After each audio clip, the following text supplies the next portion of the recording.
The movie opens aboard a commercial flight bound from Los Angeles to Cabo San Lucas. Among the passengers are Ava, the governor's daughter, her boyfriend Jed, his friend Kyle, Ava's personal bodyguard Brandon, and a few others including a little girl named Rosa traveling with her grandparents. People chat, glance out windows, and settle in for the flight. Partway into the journey, tragedy strikes. The plane encounters a flock of birds. The birds damage the engines, and suddenly, the plane descends toward the ocean. The impact is violent, echoing and chaotic. Several passengers are lost instantly, even the pilots don't survive. After the crash, the plane slowly begins to sink, nose first, toward the ocean floor. Water seeps through cracks and broken windows, flooding the aisles. At the back of the plane, a handful of survivors huddle together, still alive, thanks to an air pocket sealed off from the rest of the wreck. Suddenly, Rosa swims out of the water, followed by Brandon dragging Rosa's unresponsive grandmother. Danilo quickly moves beside her and starts CPR, pressing her chest while everyone watches in tense silence.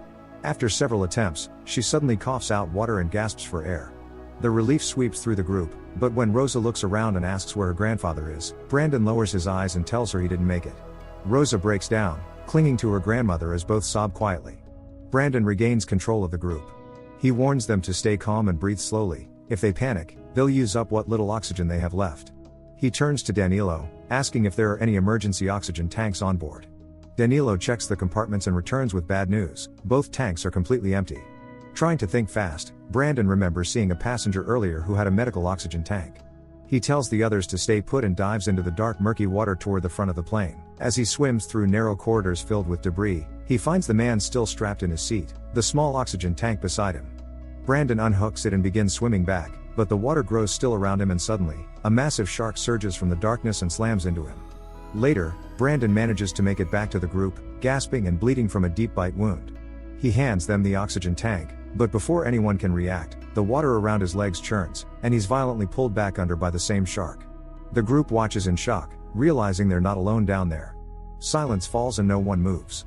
They now know that predators are circling the wreckage, drawn by blood and movement. The survivors decide to stay where they are and wait for rescue. Hours pass and outside, a helicopter begins its search pattern over the crash zone. The crew spots floating debris and lowers to scan the water, looking for any signs of life. Back below, Jed tells Ava that waiting isn't helping. He believes they need to take the risk and try to swim up before the oxygen runs out completely. Ava hesitates. She knows he's right, but fear keeps her frozen. Before they can decide, the plane shifts violently, groaning under the pressure. The sudden movement sends everyone stumbling as water gushes in through new cracks. Blood spreads through the water near the front of the wreck, and Danilo realizes what's happening. The sharks are feeding on the bodies in the other compartments. The survivors stare through the windows and see a massive shark circling the plane, ramming it and testing for a way inside. Meanwhile, the helicopter continues its search above the ocean. The pilots spot larger chunks of wreckage drifting near a slick of fuel and move in lower to investigate. Inside, Jed insists they can't wait any longer.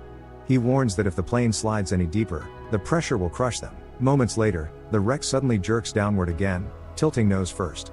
Everyone grabs onto seats and railings as loose debris tumbles past. The entire cabin begins to slide down the steep seabed. The sound of bending metal fills the air. Then, miraculously, the plane stops, perched on the edge of an underwater drop-off. Breathing hard, the survivors realize they're still alive, but they're running out of time. Ava excuses herself and goes to the tiny restroom compartment still half above water. She closes the door and breaks down silently. She knows deep down that they may never make it out alive. Above them, the helicopter crew spots what looks like the fuselage below the surface. They drop 2 divers into the water to investigate. The divers descend quickly, flashlights cutting through the deep blue until they find the sunken plane resting precariously on the edge of the trench. Inside the wreck, Rosa nervously asks Ava if she's scared.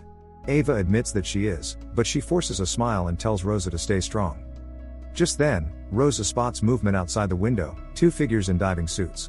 The survivors scream and wave, trying to get their attention. But before help can reach them, one of the divers freezes. A huge shark glides up behind him. Before he can react, it lunges and drags him down into the dark. The group watches helplessly as blood clouds the water outside.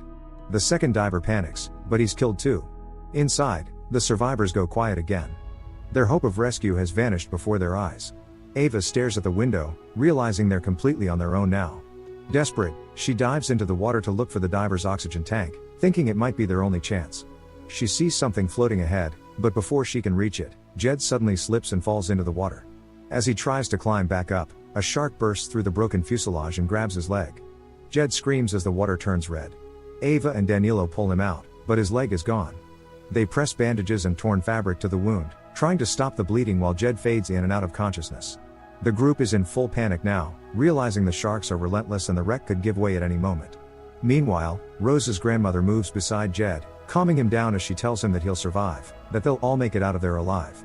Jed nods weakly, clinging to her words as his strength fades. Danilo tries to keep focused.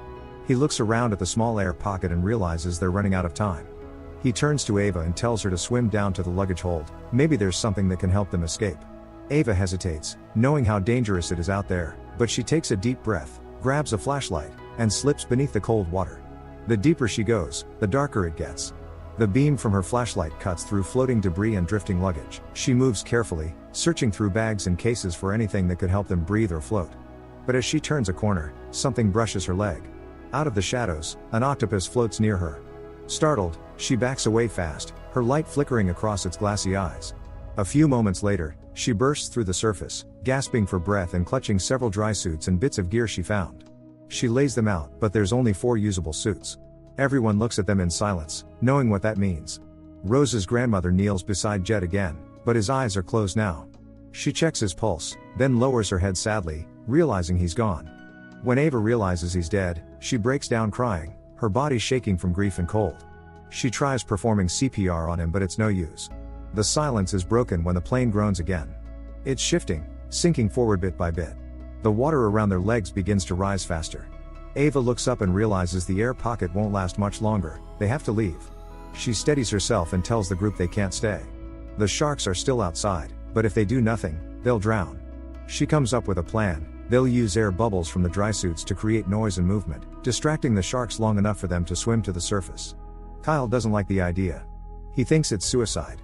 But Ava insists it's their only chance, and slowly, the others agree. The wreck starts creaking again. Water pours in through the seams. They pull on the dry suits as fast as they can. Rosa's grandmother refuses to take one, insisting Rosa wears hers instead. She tells Ava that she's lived a long life, but Rosa still has one ahead of her. Ava kneels beside Jed one last time. She touches him under the cover, says a quiet goodbye, and slips into the cold water with Rosa, Danilo, and Kyle. Through the windows, they can see dark shapes circling outside. Kyle starts trembling and opens a can of soda, gulping it down in panic as if it'll give him courage. Rosa's grandmother looks at Ava and tells her to take care of Rosa. She knows she'll slow them down.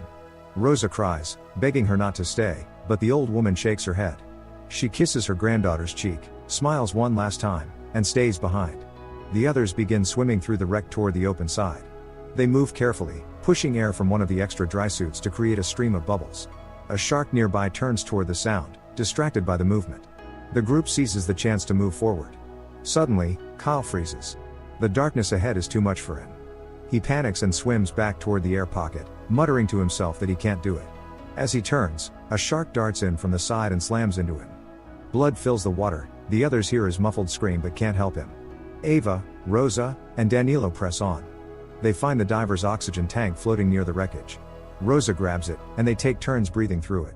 The tank is small, but it's enough to keep them going. Danilo takes it and straps it to his back.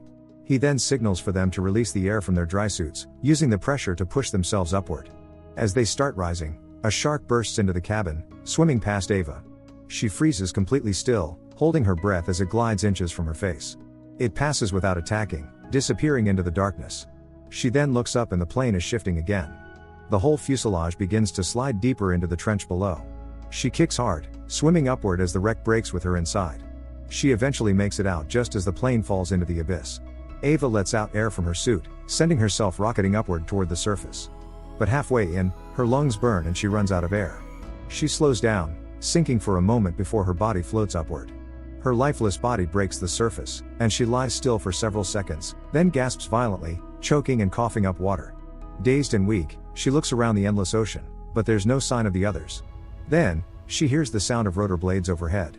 A helicopter hovers above the waves. A rope is lowered down toward her, and she grabs onto it with trembling hands as they lift her up. As she rises higher, she looks into the helicopter and sees Danilo and Rosa already inside, alive and safe.